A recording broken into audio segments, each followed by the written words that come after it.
जब महाभारत का युद्ध हुआ तो सबसे भीषण युद्ध था कर्ण और अर्जुन का, सबसे खतरनाक लड़ाई थी वो। और जानते हैं कि उसमें लड़ाई में प्रूफ क्या करना चाहते थे कि बेटर कौन है। लड़ाई किस चीज की थी? ये लड़ाई प्रूफ करने की तो थी ही नहीं कि तुम हारेंगे कि हम हारेंगे, कि तुम गलत हो कि हम गलत हैं। दोनों में एक ही लड़ाई थी कि हम दोनों में बेटर कौन है। और बहुत खतरनाक लड़ाई थी।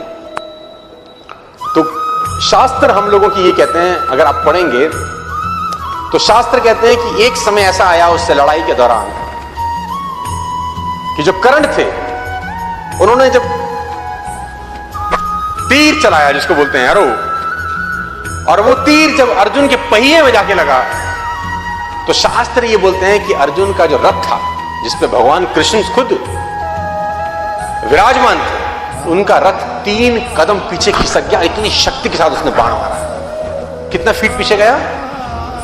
3 फीट। अब बारी अर्जुन की थी, उसको उसका आंसर।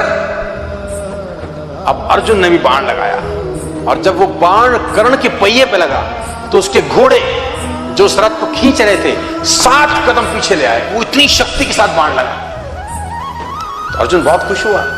अर्जुन ने बोला भगवान को, हैंस प्रूव्ड, हैंस प्रूव्ड कि कौन शक्तिशाली है। कि जब उसने चलाया तो 3 स्टेप्स, और जब मैंने चलाया तो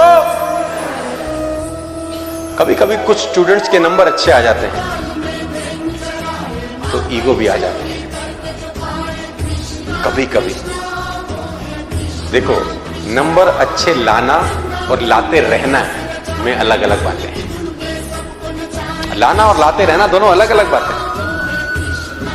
तो यहां पर गुरु का रोल शुरू होता है। यहां गुरु उसको बताता है कि नहीं, ऐसा नहीं है, ईगो की जरूरत। उसने बोला देख मैंने तो मारा ना, देखो मारा तो 7 कदम, उसने मारा तो 3 कदम, तो प्रूफ हो गया, हेंस प्रूफ, थ्योरम सॉल्व। उसने बोला नहीं नहीं, तू समझ नहीं रहा, तू वो देख रहा है जो तुझे दिखाई दे रहा है, तू वो देख ही नहीं रहा जिसके पीछे का खेल है। उसने बोला इसके पीछे का क्या खेल है? उसने बोला इसका पीछे का खेल मैं तुझे बताता हूं कि तेरे रथ पे मैं बैठा हूं पूरी दुनिया का भार लेके, और तेरे रथ पे एक और शक्ति विराजमान है जिसको बोलते हैं बजरंग बली, है ना, उनकी ध्वजा में विराजमान है। और ये वो बजरंग बली हैं कि जिनकी पूंछ तेरा भाई हिला नहीं सका था, जिसको तुम भीम बोलते हो। ये ताकत तेरे रथ पे बैठी है, उसके बावजूद वो तेरे रथ को 3 कदम पीछे कर गया और तुझे भरोसा नहीं हो रहा तो ये देख। फिर भगवान ने कुछ ख्याल किया, कहते हैं हनुमान, शास्त्र कहते हैं हनुमान जी को इशारा किया, हनुमान जी गायब हो गए। भगवान ने अपने आप को भार विहीन कर दिया। अब जब कर्ण ने अगला तीर चलाया तो उसका तीर रथ को आकाश में ले गया। तो भगवान ने बोला इसीलिए गुरु की जरूरत रहती है कि चेला उड़े नहीं फालतू फंडता।